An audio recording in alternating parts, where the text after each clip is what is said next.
Disease is a friend. Health and disease is the same thing. Disease is an expression of health. Without disease, you can keel over and drop dead at the first sign of poisoning. And Lord knows the type of things that we eat are poisonous to the body. If the body did not have the ability to adapt to poisonous conditions, we could not live past 1 to 3 generations.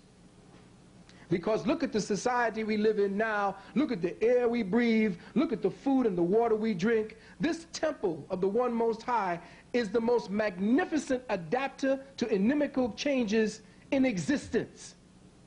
No other animal on the planet can adapt the way we do, because there are animals on this planet right now that if you change the environment, they will die. They will die. Disease is not life-threatening. Disease is life-enhancing. It is a process by which life, through the divine intelligence that manifests as a result of life, life takes care of itself. Life don't need help from somebody who don't know shit about itself. Life doesn't need any help in the administering of life. Because our people don't understand this cosmic reality, they are frightened into seeking remedies, treatments, and cures. All diseases have cures. They do not appear without a cause. Any physician will admit to this, but they blame diseases on bacteria and viruses. These are the hobgoblins. These are the boogeymen. These are the demons of the medical church. And I call it a medical church because everything in Western medicine is based on a belief system, not science. So when you deal with the term medical science, that's an oxymoron. Because medicine as it is today has nothing to do with science, because if you deal with the scientific principles, first thing is observation. And you should observe immediately that all the drugs like AZT and all the garbage that you put into the systems of the people that you service should tell you immediately, based on just your Hippocratic oath alone. Hypocrites. As all diseases have cause. Because of this, the people are made to believe that some internal gremlins or microscopic hobgoblins are the cause, and not our life-debilitating, life-threatening behavior. Disease is the result of the body's divine intelligence at work, and is limited to the time and effort necessary to eject life-threatening substances. Cancer is not deadly. Cancer is not the end. Cancer begins to become deadly when you go to see the priest of the medical church. As soon as you see the priest, he begins something called a biopsy.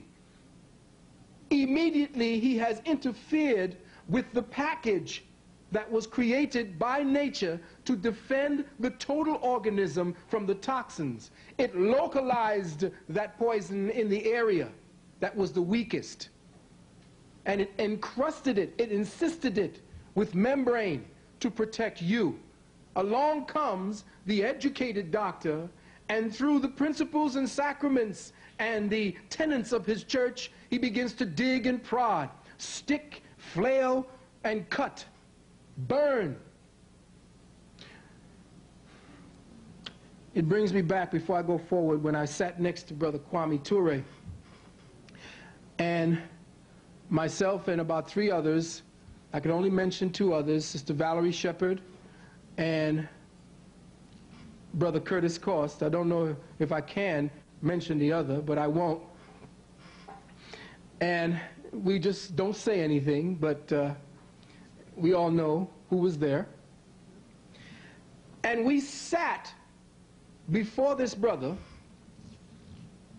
as a contingency, diplomats of the grassroots nature healing community. And with all due respect for this warrior prince, we were there to try to save his life.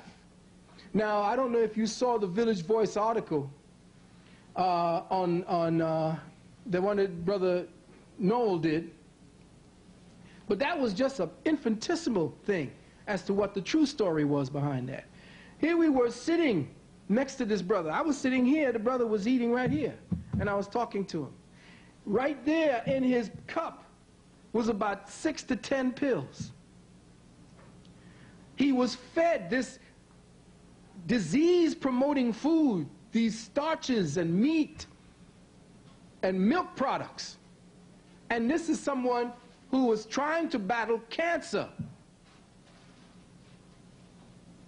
Now, everybody got upset when I called out Dr. Barbara Justice and all the members of the Black Medical Church representatives here who push and flaunt their medical credentials as if it's some form of go and collect $200 each time. And it is a monopoly. A lot of brothers that I thought was my, say, well, why you trashing, Dr. Justice? I ain't trashing Dr. Justice. Sister's trashing herself.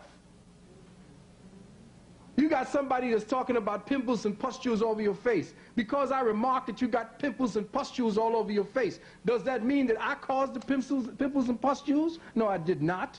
And why is it that no one is talking about the kind of things that are going on in our community? Huh? The kind of things that we that are trying to service, or at least to try to dispel the ignorance, the fog of ignorance that our people operate under. And I'm the bad guy? Because she has a cadre of people that she went to school with, and everybody genuflects at the name Dr. Barbara Justice. No one can speak to the bullshit that's going on in our community. What the hell did Malcolm tell us to do? How is it that all the Negroes who have the letters now have become so pacified? I can't say when something is wrong when I see people walking off a damn cliff.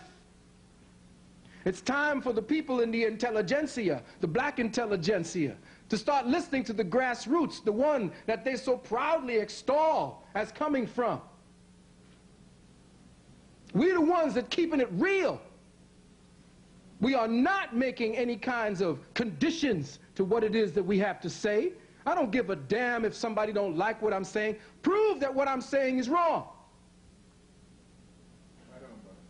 The sister denounced or even devalued her working with Cedric Santaford at the time the brother passed away from AIDS when he came over here.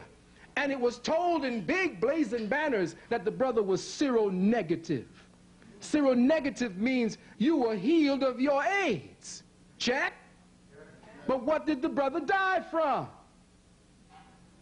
Complications due to AIDS.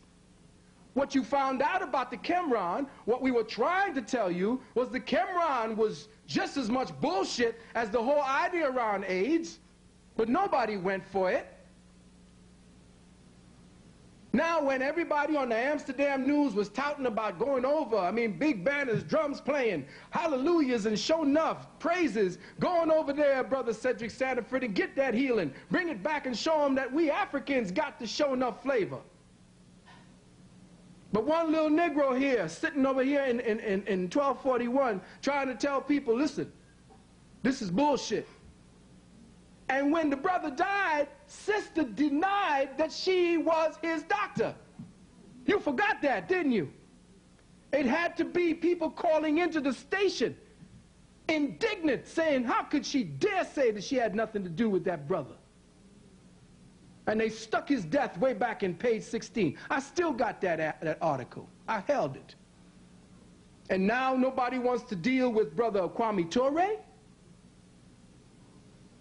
Now nobody wants to say, well, who was the doctor in charge? Why nobody saying